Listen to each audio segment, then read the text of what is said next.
দেখুন 1.5 বছর আগে এই 6টা লঙ্কার চারা বসিয়েছিলাম। তো এই লঙ্কা গাছে প্রচুর লঙ্কা পেয়েছি।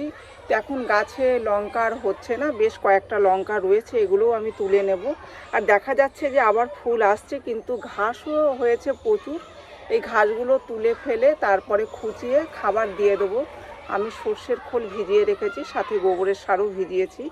আর 2টো আলুর খোসা, 2টো পেঁয়াজের খোসা ভিজিয়ে রেখেছি। 3-4 দিন মতো ভিজিয়ে রাখবো, তারপরে সেই জলটা আমি এই গাছে দিয়ে দেবো।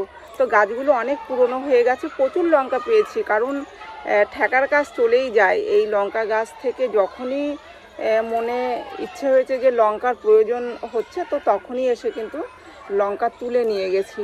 এখন আর বেশি নেই, কয়েকটা আছে, তো এগুলোকেই তুলে নিয়ে যাব।